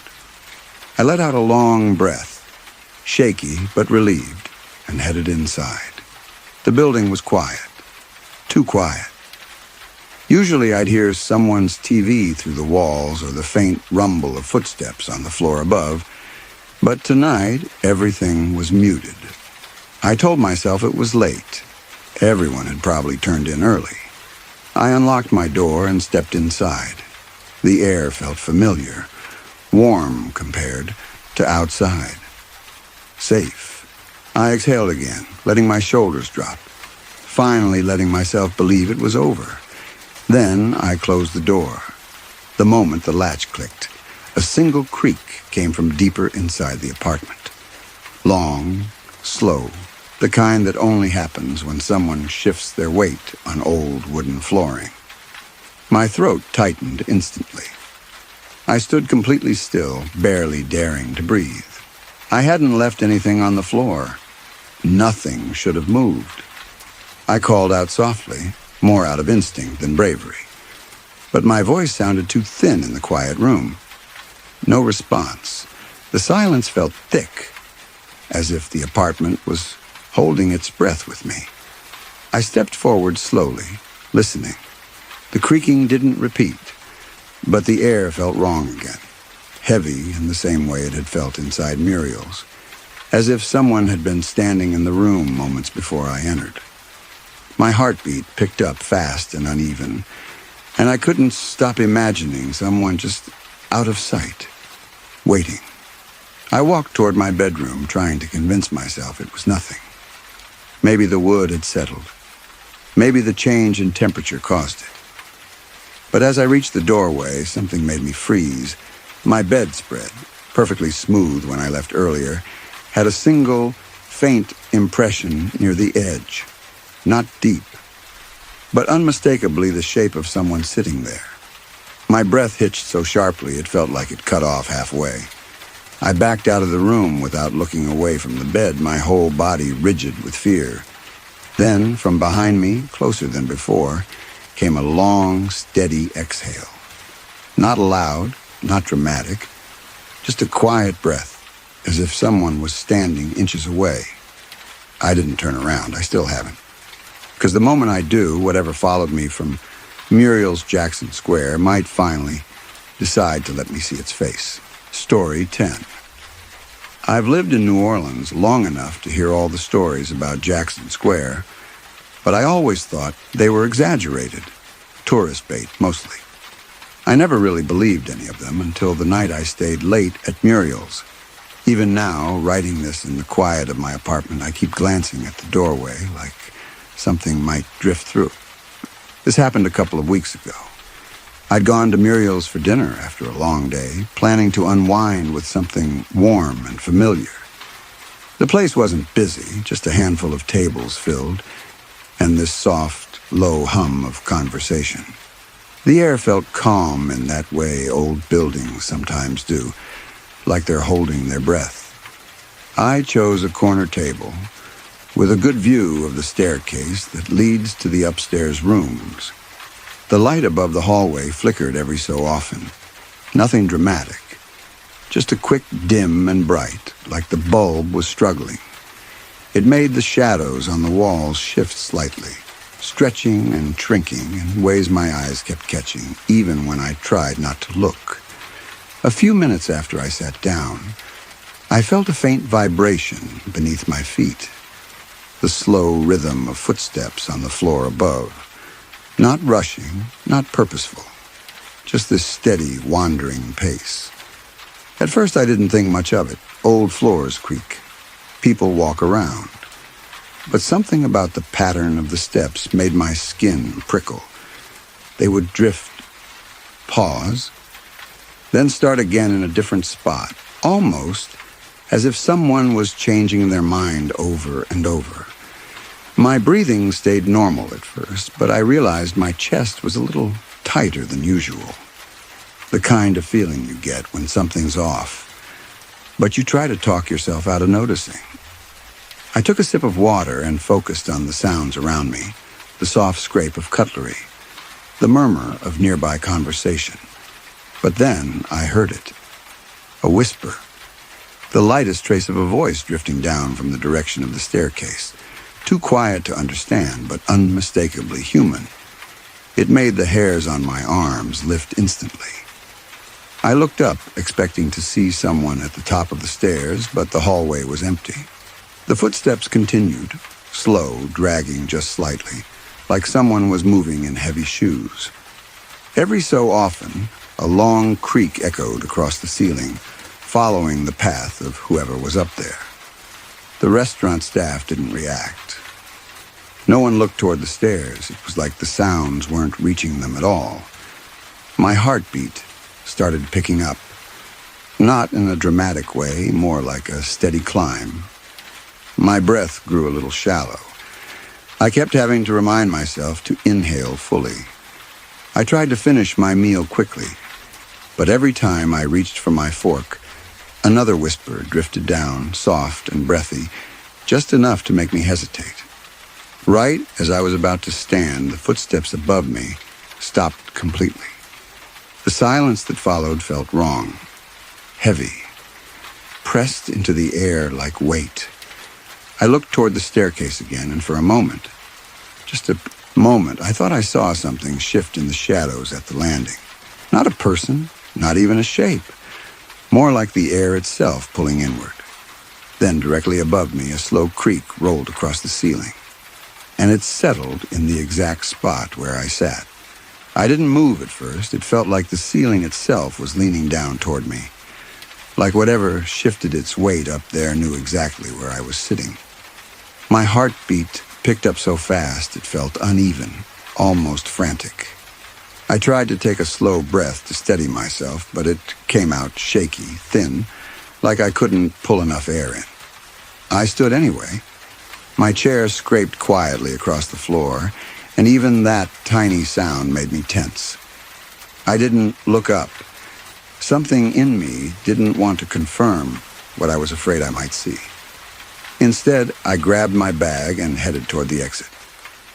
The hallway light flickered again as I passed, dimming long enough for my eyes to adjust to the darker version of the room. That's when I heard it. A faint whisper drifting from the top of the stairs. Not a word, more like someone breathing out syllables they weren't finishing. The sound brushed against my ears as lightly as a breeze. My hands were trembling by then. I could feel my pulse in my palms, in my throat, everywhere. I tried to walk faster without making it obvious, but each step felt heavier, like the air was pushing back against me. Just before I reached the door, something made me stop. I didn't hear anything new, no footsteps, no whispering, but a pressure settled behind me, subtle, but unmistakable. The sense that someone was standing just far enough away to stay out of sight. I didn't turn around. I pushed the door open and stepped outside. Jackson Square was quieter than usual. The lamps cast long streaks of light across the pavement, and the air had that thick, humid stillness that New Orleans gets at night. It should have been comforting, but I felt exposed the moment I stepped away from the restaurant. I started walking along the edge of the square, staying close to the lights. My breathing was still uneven, but it was getting better, at least enough for me to try convincing myself I'd overreacted. Old building, tired mind, weird atmosphere, that's all. Then I heard footsteps behind me. Soft, slow, deliberate, matching my pace. I stopped. The footsteps stopped too. A chill crawled slowly down my spine. I could hear my own breathing clearly now, too loud in the quiet space. I turned my head just slightly, enough to see part of the walkway behind me, but it was empty. I told myself to keep walking. So I did. Faster this time. The footsteps returned, still behind me, still keeping pace, still not getting closer or farther. They were quiet, but not quiet enough to be imagined. I could feel my heartbeat rise again, a thudding pressure in my chest that made it hard to think clearly. At the far end of the square, I paused again. The footsteps stopped instantly. That immediate silence felt worse than the sound. Like whatever was back there was waiting for me to react. I didn't turn around. I took a step forward. That's when I felt it. Warm breath on the side of my neck. Close. So close. My whole body tightened like a wire pulled too far, and a wave of cold rolled across my skin so fast it made me dizzy. I spun around without thinking. There was no one there, just the quiet square, the empty walkway, and shadows stretching across the pavement. But the sensation of that breath didn't fade. It felt like it had followed me, like it was still following me now. I must have stood there for a full minute, barely breathing, staring at the empty bench where Muriel had sat with me hours earlier. Or maybe it had been minutes. Time felt twisted in that place, stretched and folded in ways I couldn't understand. The square was almost silent now, except for the distant hum of traffic and the rustle of the trees shifting overhead. Not a single person walked by, even though it wasn't that late. It felt like the entire area had stepped aside and left me alone with whatever was waiting. My pulse thudded in my ears as I slowly backed away from the bench. Every instinct screamed at me to run, but my legs didn't trust the idea. I kept imagining that if I moved too fast, something would follow, or worse, appear. The air around me felt heavier with each breath I took, almost like the atmosphere itself was pushing against me. But the part that truly scared me, the part that still wakes me up some nights, was what I saw on the far side of the square. A figure stood under one of the streetlights, not walking, not shifting, just standing, barely visible, more silhouette than person. I couldn't tell if it was a man or a woman. I couldn't tell if they were facing me. All I knew was that they hadn't been there a second earlier. My throat tightened. I tried to convince myself they were just some tourist or someone waiting for a ride. But the longer I looked, the more the figure seemed wrong. The outline wasn't steady. It seemed to waver slightly, like a reflection in water even though the air was completely still. Then, the light above them flickered, and for a split moment I saw what looked like long hair hanging down in tangled strands. Not quite like how Muriel had looked earlier, but close enough that my stomach dropped. I didn't wait to see more. I turned and walked as fast as I could toward Decatur Street, keeping my eyes forward, refusing to look back. My chest felt tight, my heartbeat racing so hard it almost drowned out everything else. Every few steps, though, I could hear something behind me, soft, steady, like the sound of someone matching my pace. Not distant, not closing in, just following. When I finally reached the edge of the square, the sound stopped. The air lightened. The normal world seemed to rush back in all at once. Cars, conversations, music from the bars. I didn't look behind me. I didn't want to risk seeing the square still empty when I knew deep down it wasn't. I got back to my hotel and locked the door, then sat on the floor trying to calm my breathing. My hands wouldn't stop trembling. I told myself I'd imagined all of it, that I'd let an old local story get into my head. But when I pulled out my phone to message a friend, I saw something that froze me all over again. The screen brightness dipped for a moment like it was adjusting to a shadow passing over it. And in the reflection on the black part of the screen where the keyboard hadn't loaded yet, I swear I saw someone standing behind me. Long hair, head tilted slightly, like they were waiting for me to notice. I spun around so fast my vision blurred, but the room was completely empty. Nothing moved, nothing shifted. Everything looked normal. I left the hotel that night, checked out early. I didn't bother asking for a refund. I never went back to Jackson Square. I never looked up Muriel's story again. But sometimes, when I'm trying to fall asleep, I get that same sensation from the square, like someone is right behind me, close enough that I can feel the air shift when they breathe in. And every time I unlock my phone in the dark, I hesitate, because I'm scared the reflection will show me something the room doesn't.